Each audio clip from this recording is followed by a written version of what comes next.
Hey guys, it's Chris and welcome back to another Game of Thrones Season 8 video, and today we continue our little series on things that are not going to happen in Game of Thrones Season 8.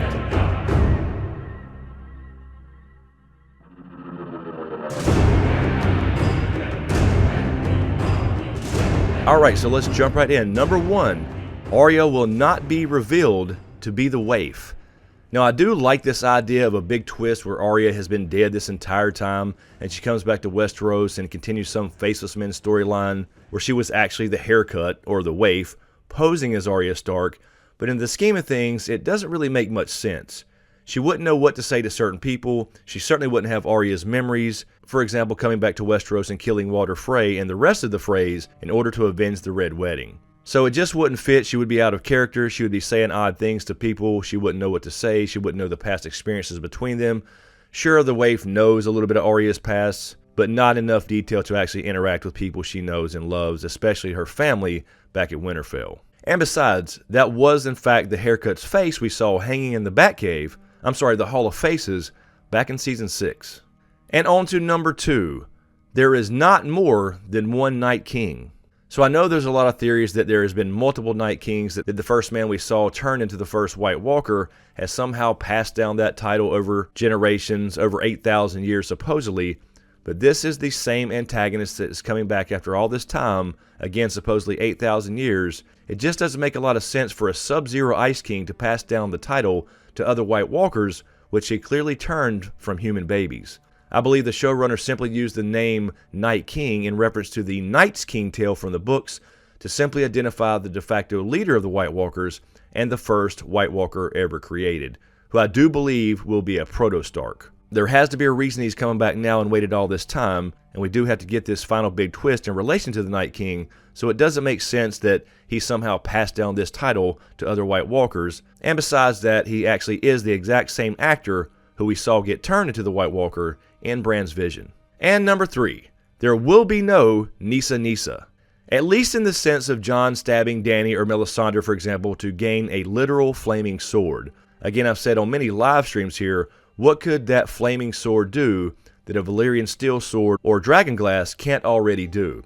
It would have to freaking shoot laser beams. Besides, as I've mentioned here many times, I think the Nissa Nissa tale is essentially a recipe, for lack of a better word, for Valyrian steel anyway, and it takes Dany's house words, fire and blood. Now I'm certainly still open to a special sword, Dawn maybe, since I don't think personally that Valyrian steel or dragonglass can hurt the Night King. After all, he already has a piece lodged in his chest, so it's certainly possible for a magical weapon to be needed to kill him or to remove that dragonglass. However, I think that magical weapon is Jon's blood, otherwise there's no point in R plus L equals J and magical Stark Targaryen DNA, or if you think a little further back, actual Valyrian blood and First Man blood mixed. Jon is the first of his kind, the Song of Ice and Fire, so perhaps Jon feeding werewood.net with his magical blood will give Bran that power up or boost to help destroy the Night King for good. And number 4, speaking of Valyrian steel, Gendry will not forge any Valyrian steel. I think this is pretty self-explanatory, but they already have tons of dragonglass, and there's simply not enough time to make a shit ton of Valyrian steel swords or other weapons. I actually believe that Valyrian steel needs to remain a mystery, and rediscovering the secret actually takes away from the few we have now left in our story. Besides, if you follow the Fire and Blood or Nissa Nissa sacrifice idea about Valyrian steel, they cannot just go around tempering blades in the hearts of the living. And finally, number 5, Cersei will not outlive the Night King to be the final villain. It would completely undermine the entire story if she were to be the final big bad. The prologue of the first book and the cold opening, pun intended, to Season 1, and the build-up over many, many years would be ruined if they just kill the Night King in, say, episode 4 or 5, and the last episode or 2 simply becomes about overthrowing Cersei. We have to get that final twist and big payoff that involves the original threat to Westeros that was presented to us from day 1 in book and show. So there's not a whole lot more to say about this other than I think that this would actually be bad writing, book or show, if the Night King was killed and then the last couple episodes or last book became all about overthrowing Cersei, the final villain. Alright, let's just go ahead and do 5 more, and we'll just make this a top 10 list. Number 1, there will not be a Night Queen.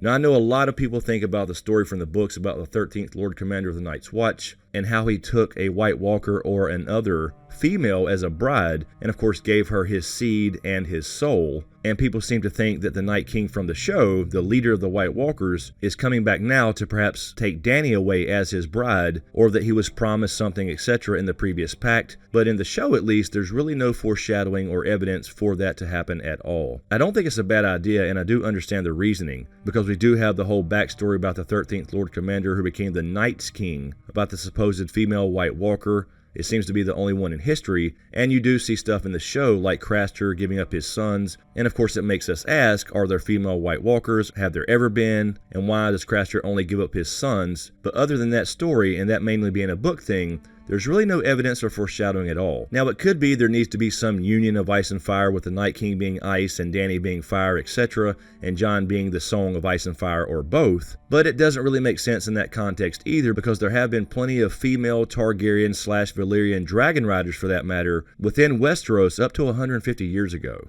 So I don't think there will be a Night Queen in the story. I don't think there will be a Night Queen trap, for example, in the Crypts of Winterfell. I think if that does happen, that will be more of a book thing. But then again, I do believe that this ending will be the same as the books, essentially, with a lot of details that are changed, obviously. But I really can't see that being a big third twist, a big shocking twist, where the Night King has waited all this time just for specifically Dany, when there's been many, many Targaryens before her. And on to number 2. Speaking of the Night King, there will not be a pact with the Night King, or another pact if you believe that there was one for the first War for the Dawn. So in other words, what I'm saying here is the Night King has to die. I just don't believe it's a real ending if you don't kill him, because otherwise there's a potential for this to happen again someday, and that just continues the cycle, and I do think you have to break the wheel. But either way, we at least have to find out what he wants and get his perspective on the whole why now question, which should be the third big final twist in Game of Thrones Season 8. And of course, if you watch this channel, you know that I think that partially that's related to the Night King being a Proto-Stark. And number 3, we will not see Jaqen H'ghar in Game of Thrones Season 8. The Face of Men storyline is basically done in the show. If it were still going on, I think they would have tied the story to the Citadel, like in the books, where he seems to be looking for a book related to dragons. Sam has already spent his time in the Citadel, got the hell out of Dodge, and now he's back in Winterfell. I think Jaqen H'ghar's final scene was, well, final, where Arya proclaimed she was Arya Stark of Winterfell and going home. It seems for the show at least, the Arya Face of Men storyline was just the physical manifestation of her identity crisis that began in Game of Thrones Season 1, and now she has found her pack again, and she's at home at Winterfell where she belongs. Alright, so moving on, and stay to the end because I think I saved the best for last. Anyway, moving on to number 4, there will be no Iron Throne at the end of Game of Thrones Season 8. This story was of course never about who sits in the rusted iron chair, and I think it would be fitting for Dany, or Jon, or both, to have the symbol of feudalism melted down to complete her parallel with Aegon the Conqueror. So assuming Dany survives, I do think she will have it melted down, realizing that her goal was not to come rule Westeros, but it was to save it and then change it. But also fits really well if perhaps Dany happens to die and Jon happens to survive, because I do think they come in a package now. They are a package deal. It could very well fit that Jon has it melted down as well for the same reasoning, because Aegon the First created it, and Aegon the 6th or the 7th, depending on how you go with the naming convention, because there was an Aegon the 6th technically, but he was never king, and it's still a question in the books whether that is Aegon at all, the son of Rhaegar and Elia. Either way, it would be fitting that an Aegon had the throne created with dragonfire, and an Aegon would have it destroyed or melted down with that same dragonfire. And number 5, this is a very popular one, and I don't think it's going to happen, is Tyrion will not betray Dany. With a little asterisk there, unless she does actually become the Mad Queen like her father. So a lot of people think that Tyrion will actually betray Dany, like he made some kind of deal with Cersei. I don't believe that's going to happen for a couple reasons. Number 1, Tyrion is completely devoted to her. You saw that in the last couple seasons, when Dany made Tyrion hand of the Queen, for example. I believe in you. I'd swear you're my sword, but I don't actually own a sword. It's your counsel I need. It's yours, now and always.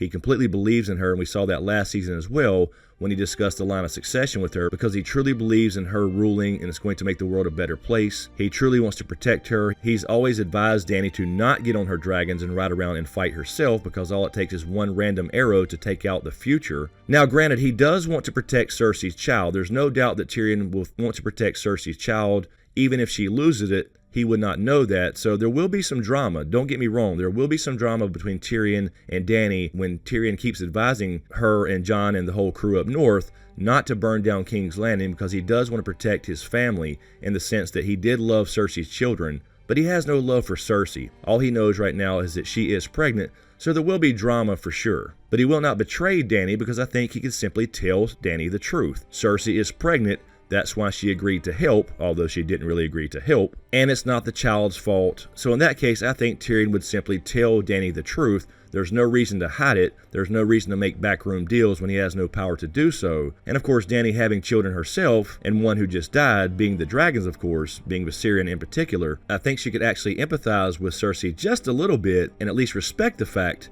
that Tyrion wants to protect an innocent child. But I know a lot of people think that Tyrion made some kind of deal with Cersei. First of all, he doesn't have the power to make any deals behind Dany's back. He would not simply say to Cersei, hey, look, I'll talk to Dany about it, let her rule for a while, and your child will be the heir to the Iron Throne. That way you know the Lannisters will still be in power at some point. Dany can never have children. He has no power to negotiate that anyway, and I don't think he would in the first place. And again, he has no love for his sister, and he did say a long time ago, before he was put on trial, he said to Cersei himself that one day her joy will turn to ashes in her mouth. Anyway, guys, that's all I have for today. Let me know what you think in the comments below. Let me know some common predictions that you think will not happen in Game of Thrones Season 8. And if you do think they will happen, that's fine too. Let me know why. And as usual, thank you for all the support, especially you guys on Patreon. And a huge shout out to my executive Patreon SmokeScreen producers, D. Brown, Aaron Hadbig, Lala Gig, Hoonjive, Mike Colton, Doc Colliday, Anastasia, Carol Brown, Gaska, Lisa Phillips, Alfred Boycemeyer, Dit Smith, and John Carey. Thank you guys so much. I really appreciate the support. And to everyone on Patreon and YouTube as well. And if you dig what I do here, please give these videos a like, comment, and a share. And be sure to subscribe to get everything. And be sure to click that notification bell so you're notified when I drop a new video. So thanks for watching, and we'll see you next time.